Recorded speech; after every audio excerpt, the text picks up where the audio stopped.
Dr. Darwin, Professor Fiddle.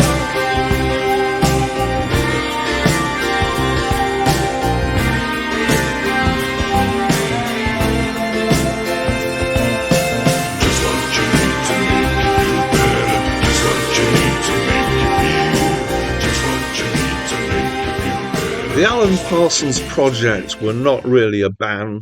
They were from Britain. They were a musical project by two guys. One of them, Alan Parsons, which is in the name, who is a studio engineer. He was known for his Abbey Road work, particularly with the Beatles, doing Abbey Road and at least one other album, and for Dark Side of the Moon for Pink Floyd.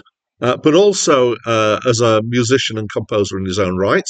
And he got into partnership with a guy called Eric Woolfson, who was a singer-songwriter and pianist.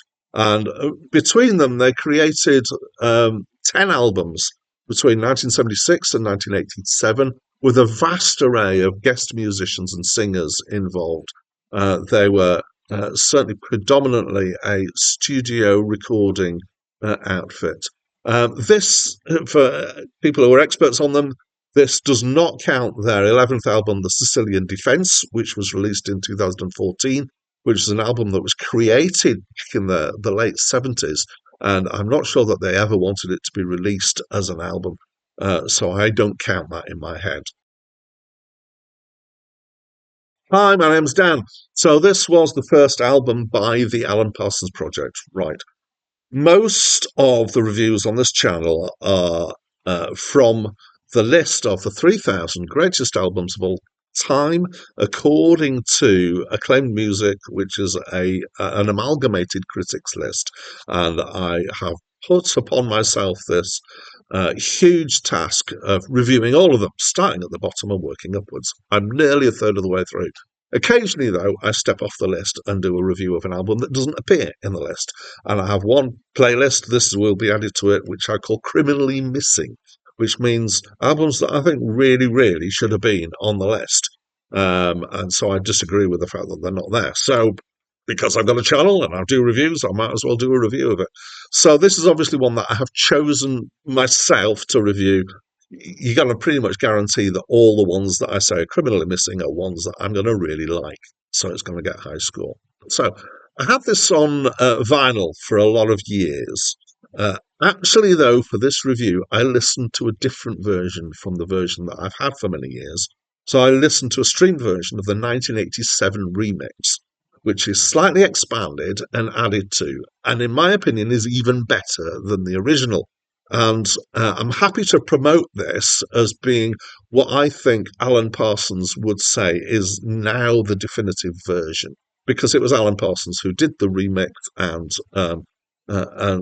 added a few more elements to it. So I have in the past listened to the vinyl version. I've listened to this version now, and was despite the fact that I thought I knew what was coming, I was pleasantly surprised. I thought it was even better than I expected it was going to be. So it's progressive rock, probably. It doesn't have all of the symptoms of progressive rock. So progressive rock is like a disease that you can diagnose by identifying enough of the symptoms that are in common for it. So it doesn't have musical complexity. It's not got weird rhythms or harmonies. It's not got weird numbers of bars. It is very approachable musically, but it does have a grandness of scope. It does incorporate symphonic elements into it, and it's definitely a concept album.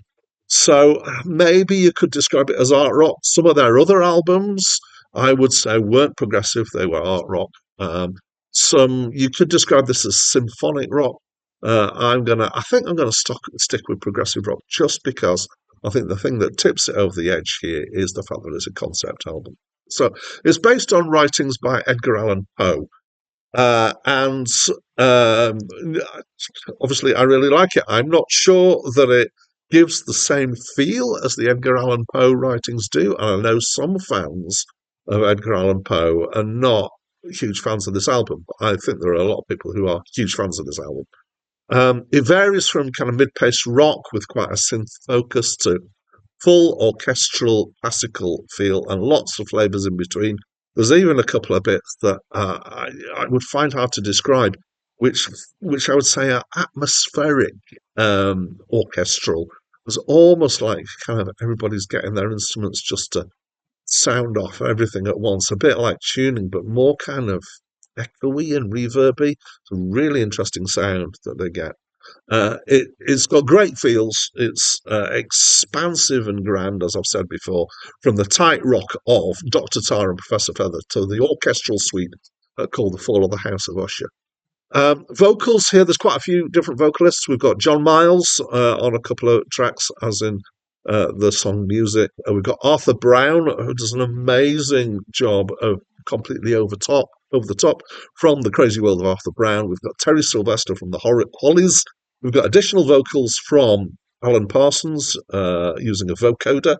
And we've got speech from Orson Welles, which is not present in the original version, and this is one of the reasons for liking this version more, is that the Orson Welles stuff is amazing here. We've got choir, we've got orchestra, we've got complete bands, Ambrosia and Pilot. We've got a vast array of other things. We've got other stuff thrown in like mandolin, harpsichord. We've got vocoder, so that's Alan Parsons using the vocoder, and apparently this is the first time a digital vocoder was used on an album. The whole thing, I would say, is a tour de force of what can be created in the studio. And I think this was the driving idea behind the Alan Parsons project, which was, can you use the studio as a creative canvas, let's say. Canvas isn't the right word, I'm sure, but a tool, I guess. And Alan Parsons obviously had a history of this. This was post, if I got my years right, just post Dark Side of the Moon. And he was one of the important elements of how good Dark Side of the Moon sounded. This is back to this album. This is coherent, but many faceted. And for me, I found it utterly engaging. I got it on the headphones and I such a good listen. So when I first got this album in vinyl many years ago, I think I was probably a student at the time, so that dates it quite a bit. It was not my favourite Alan Parsons Project album. There are other albums from there that are more immediately accessible. And, as it happens, less prog, I would say. But this one is a grower. So now I would rate this as one of my 3 favourite out of their 10 albums. I absolutely love it. So that's what I think. As always, I'd love you to let me know what you think of this album. Any thoughts about Alan Parsons, the APP, any reminiscences. I love it when people put stuff about their own history listening to albums. That's great. So please do share by leaving me a comment.